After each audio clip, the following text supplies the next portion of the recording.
Hey, hello, I'm Ren Ribeiro, and I want to connect with you about peace and justice. We are interviewing women who labor for peace, as we have forever and always will, until we all feel peace in our homes, our workplaces, our communities, and especially our bodies and minds. This initiative is named Mujéres Co-Labor for Peace. It's a show of intimate conversations with justice workers who are healing their self and communities from the effects of misogyny, capitalism, and climate change. Hello, and welcome to the show.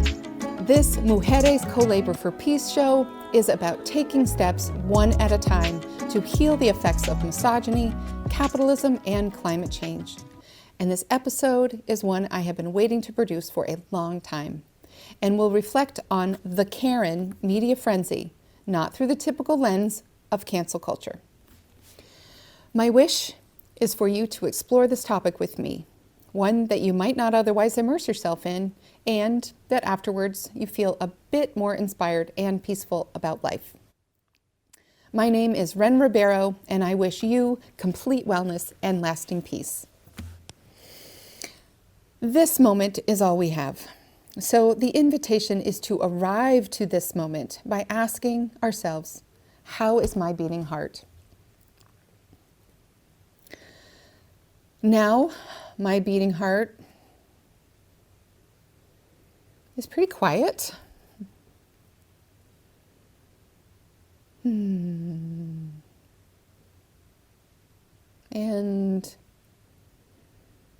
maybe concerned. That's the word. How is your heart? Let's enjoy a nice deep breath or two, appreciating our hearts.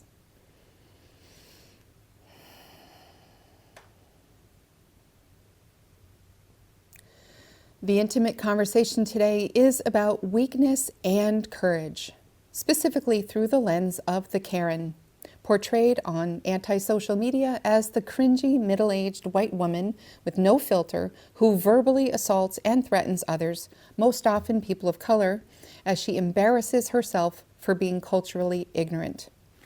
I wrote about her in a book titled Beyond Karen, Emerging from the Depths of an Epic Epithet. In the author's note, I shared dreams for the book that include strengthening mother-daughter bonds, frayed over ageist and gendered capitalist media, and encouraging readers to reflect on their inner Karens to do better for ourselves and for each other. I've had some occupational therapy for my hands, and at a recent visit, the therapist was so sweetly curious about me that she pulled the details of this show and my book, Beyond Karen, into our discussion. I felt her resonance and enthusiasm for this topic and this episode. I can't say that I've had a lot of that since I wrote the book, which is why I've gone quiet about it, kind of like the quiet quitting mentioned in the bonus episode 1.5. Struggling to navigate Amazon also helped me to lose heart. But before getting into the book, I'd like to state very clearly that I believe all oppressive forces, like the Karen behaviors brought to our attention a few short years ago, need to be confronted with as much heart energy as possible. I believe oppression stems from a combination of ignorance and unmitigated desire to belong. And I believe that racism is more urgent of an oppression to confront than misogyny, because there exist numerous movements uniting and increasing their capacities to make needed transitions away from racist structures, even though misogyny has been a longer-lived and more ubiquitous harm. In a chapter of Beyond Karen named Speaking Woman, I write about the unventilated supremacist Karen as being someone who is bound to explode after having lived a life of tamped down emotional truths, a life of acquiescence to the patriarchal order. And the sudden hypervisibility Karen still gets from onlookers' Instagram posts calling out her public temper tantrums to some extent counterbalanced her long-standing hypervigilance in propping up the patriarchal order. What explains the Karen's long-standing hypervigilance to this patriarchal order, you ask? Considering her identity or position relative to others' power. Defining herself through the subtext, innuendos, and inferences or platforms of proximal power is what keeps her in lockstep with her oppressor. Karens have stood in as proxies for the patriarch, doing the unsavory emotional labors of the family, the business, and the institutional and political structures of white culture. What's more, much of this proxy work is implicit, assumed, undefined, with little to no agreement. Talk about persona non grata.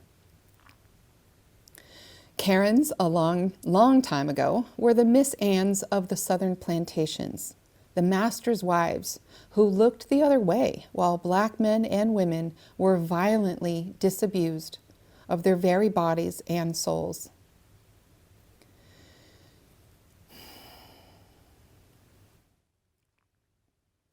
We covered the fact that women in the first wave of feminism organized in part because they had no legal or custodial rights, including of their own children.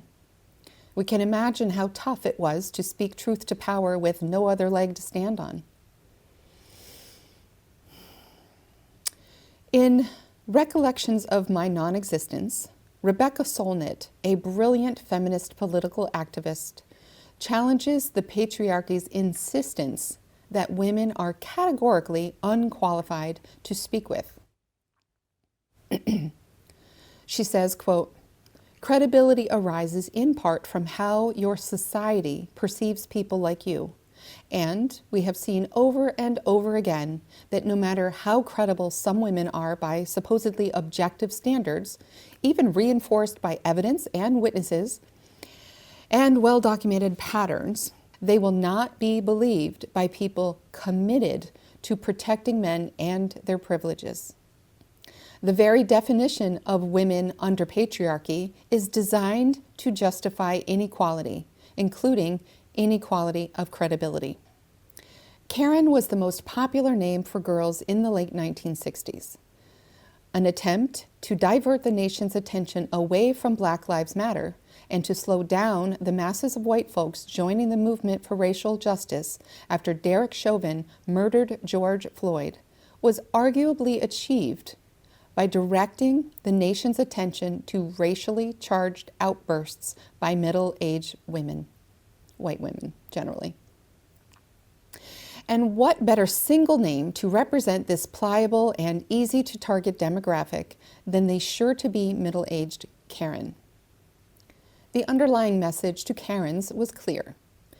Keep your head down, be a good workaholic, mind your business, and don't have any controversial opinions, or you'll be ground to dust well before your time. After an extensive review of articles written about Karens, it also became clear to me which journalists were simply regurgitating pop culture and which people were likely getting paid to spew hate onto the World Wide Web. Why is this so? Why are people rewarded for trolling and spewing hate? And what level of power and belonging is so compelling that people would stay in these jobs or conjure such divisiveness for free? As I mentioned in the bonus episode 1.5, as the heat increases for women in or adjacent to power, so does the revolution. One has to attune herself to this revolution and be diligent in consuming information about this solidarity, this force of resistance.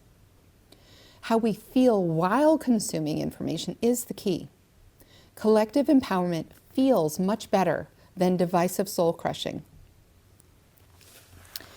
Here is an excerpt from The Guardian, written by V, formerly Eve Ensler, from her article titled "Disaster Patriarchy: How the Pandemic Has Unleashed a War on Women." As powerful as patriarchy is, it's just a story. As the post-pandemic era unfolds, can we imagine another system, one that is not based on hierarchy, violence, domination, colonialization, and occupation? Do we see the connection between devaluing, harming, and oppression of all women and the destruction of the earth itself? What if we lived as if we were kin? What if we treated each person as sacred and essential to the unfolding story of humanity? I have pulled out a statistic from Beyond Karen to weave together the burden of complicity and emotional labor required of women to prop up dominant patriarchs, which connects to my working definition of misogyny alongside the complexity of reproductive labor, which we began to cover through the work of Silvia Federici in episode 4. Here it is.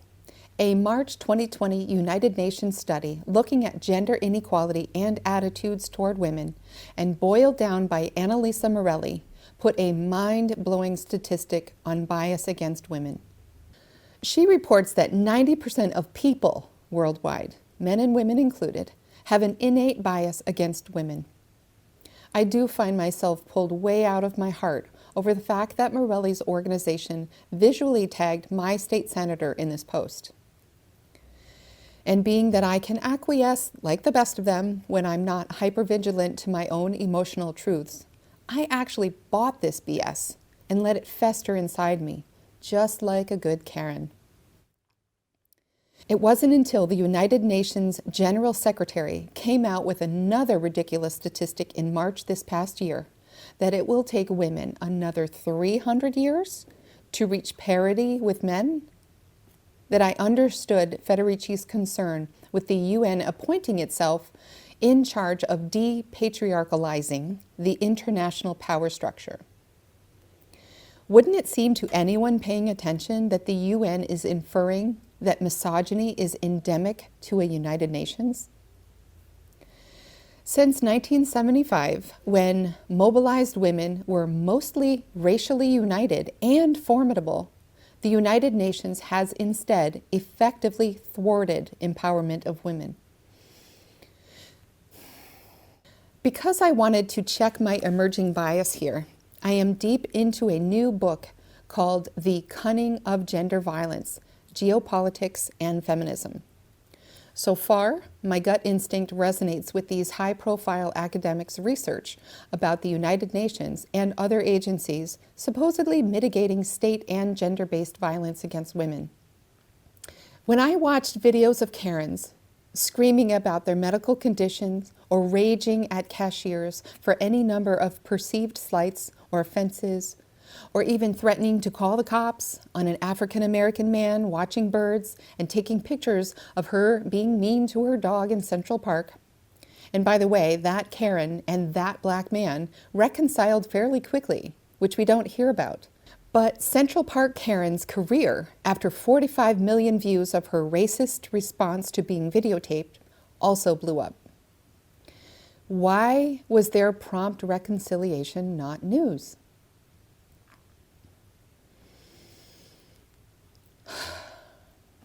What I see in each of these videos is a woman in severe emotional pain, unable to gauge the pulse of the wider space she is in or her place in it. This is a level of isolated self-involvement that is in deep need of heart healing. We don't hear the name Karen weaponized quite so much these days. The name is now implied with subtext, like referencing someone bringing potato salad with raisins instead of calling her a Karen.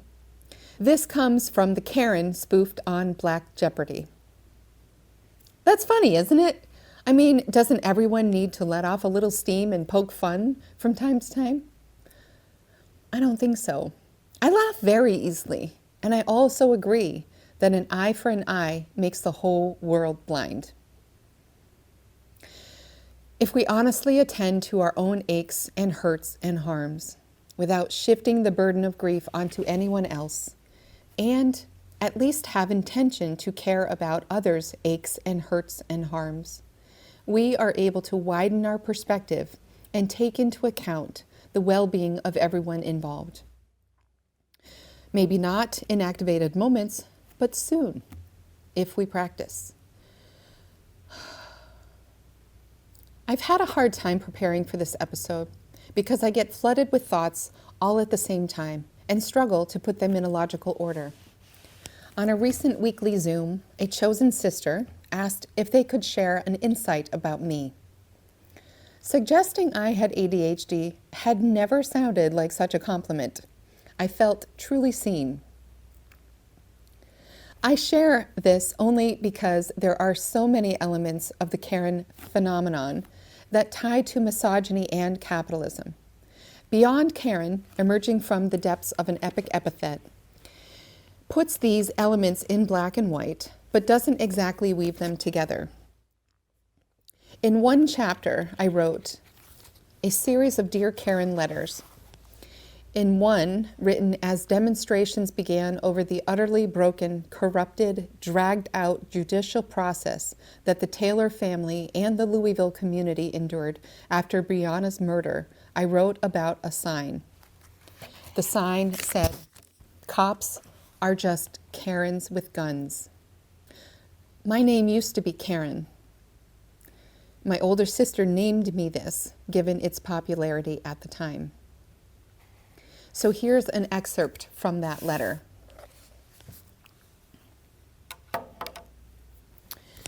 Dear Karen, I wanted, still want, to believe, Karen, that even if you are the sort of person acting in ways that have turned my name and the name of other middle-aged women into an epic epithet, that you might actually be willing to read my gut-wrenching stories, my valiant effort stories.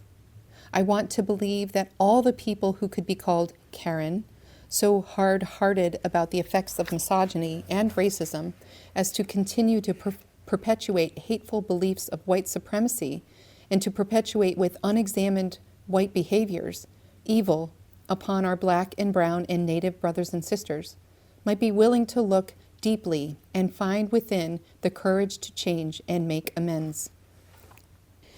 Dear Karen, my friend, I know how hard it is to be conflicted about reality and to feel as if you are only safe in your little bubble of society, to do your best to believe you can close your eyes to the hard truths behind all your comforts, from home ownership and job security to the organic food and supplements in your diet.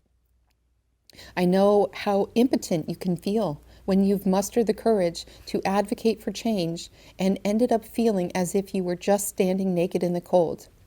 But keep at it. It matters. And naked is okay. All the ways that you may feel crazy actually do have explanations. The gaslighting that goes on in business and in day-to-day conversations, they make you think you're the only one who sees what's going on because no one else may be willing to name it, is a result of centuries of white Christian heteronormativity. I'm not asking you to turn your back on what you know to be God or on any of the white male figures in your life.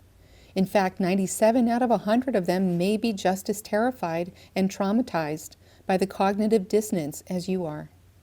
But you may be quite a bit more comfortable using your voice than they are.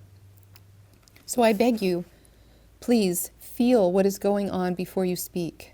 Let your heart break wide open with the pains of injustice happening everywhere, but most acutely right now in Louisville and Kenosha, with the soul-sapping trials of injustice leveled upon Breonna Taylor's and Joshua Blake's family and community, and the left-leaning places where people have been feeling truth together for a long time.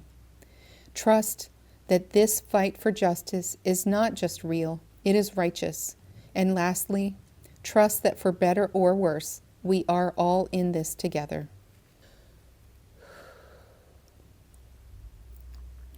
I changed my name to Wren a few years later because of the love I have for birds.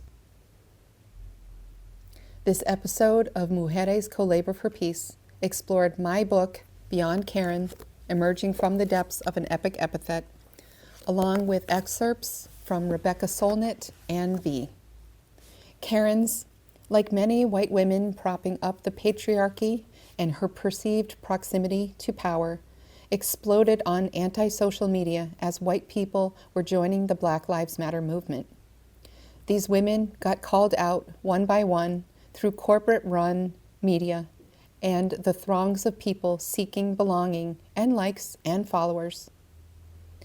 Maybe Karen helped us to see and be able to name one of the many facets of the patriarchy a bit more clearly. Join me for more of Mujéres Co-Labor for Peace next time as we shift the conversation to the second tenet of the show, healing the effects of capitalism. I am Ren Ribeiro, and I thank you for joining. This initiative is named Mujéres Co-Labor for Peace. It's a show of intimate conversations with justice workers who are healing their self and communities from the effects of misogyny, capitalism, and climate change. This initiative is supported by Inner Fortune, the full-life self-coaching journal that is now digital. Join us for peace, and thank you for your heart.